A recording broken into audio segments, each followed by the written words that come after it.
আসসালামু আলাইকুম ওরহমতুল্লাহ।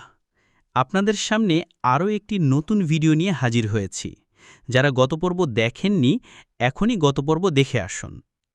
ইউসুফ আলাইহিসালামের কাহিনী, পর্ব ৮।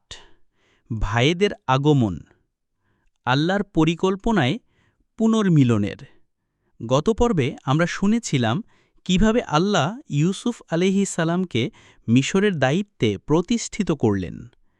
আজ আমরা দেখব যেই ভাইয়েরা তাকে কূপে ফেলে দিয়েছিল, এখন তারাই এসে দাঁড়ায় ইউসুফ আলাইহিসাল্লামের সামনে, কিন্তু চিনতেই পারে না। তখন চলছে সেই ভয়াবহ দুর্ভিক্ষ যার ভবিষ্যৎবাণী ইউসুফ আলাইহিসাল্লাম করেছিলেন। 4 দিক থেকে মানুষ মিশরে খাদ্য সংগ্রহে আসছে। ইউসুফের ভাইয়েরা তার কাছে এলো, সে তাদের চিনে ফেলল, অথচ তারা তাকে চিনল না। সূরা ইউসুফ 12:58।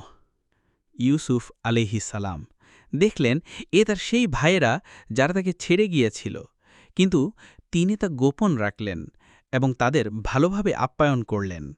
যখন তিনি তাদের খাদ্য সামগ্রী প্রস্তুত করলেন, বললেন, তোমাদের পিতৃভ্য ভাইকে অর্থাৎ বিনিয়ামিনকে সঙ্গে নিয়ে এসো। সূরা ইউসুফ 12:59। ইউসুফ আলাইহিসালাম ভাইদের বোঝালেন, যদি তাদের এই ভাই না আসে তাহলে আর খাদ্য মিলবে না। যদি তাকে না আনো তবে তোমাদের জন্য আমার কাছে খাদ্য নেই এবং তোমরা আর আমার কাছেও আসতে পারবে না। সূরা ইউসুফ 12:60। ভাইয়েরা বলল, আমরা আমাদের পিতাকে বুঝিয়ে তাকে আনব, আমরা তা করবই।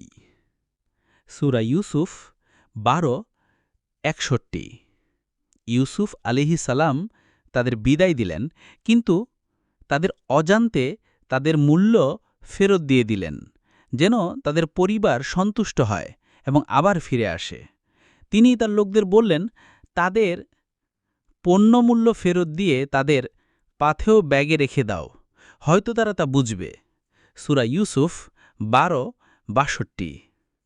ভাইয়েরা ফিরে গিয়ে তাদের পিতাকে ইয়াকুব আলাইহিসাল্লামকে সব বলল এবং বিনিয়ামিনকে নিয়ে আসার অনুমতি চাইল। তারা ফিরে গিয়ে বলল, হে আমাদের পিতা, আমাদের খাদ্য নিষিদ্ধ করা হয়েছে, তাই আমাদের ভাইকে সঙ্গে দিন।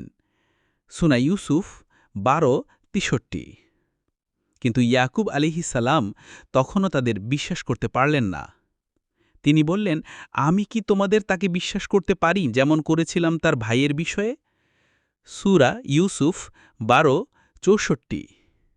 কিন্তু অবশেষে পরিস্থিতির চাপে এবং আল্লাহর হিকমতে ইয়াকুব আলাইহিসাল্লাম বিনিয়ামিনকে পাঠাতে সম্মত হবেন, যা আমরা পরবর্তী পর্বে দেখব। আজকের শিক্ষা, কখনো কখনো আল্লাহর পরিকল্পনা ধীরে ধীরে বাস্তবায়িত হয়, কিন্তু তা হয় নিখুঁত। একজন মুমিন কখনো প্রতিশোধে নয়, হিকমত ও ধৈর্যে কাজ করে। সত্য ধামাচাপা পড়ে থাকতে পারে, কিন্তু শেষ পর্যন্ত সে জ্বলজ্বলে প্রকাশ পায়। পরবর্তী পর্বে আসছে বিনিয়ামিনকে নিয়ে ফাঁদ, অর্থাৎ ইউসুফ আলাইহিসাল্লামের পরবর্তী পরিকল্পনা। ভিডিওটি ভালো লাগলে পেজটি ফলো, লাইক, কমেন্ট এবং শেয়ার, এবং হায়াত IQ ইসলামিক সাবস্ক্রাইব করুন পরবর্তী ভিডিও দেখার জন্য।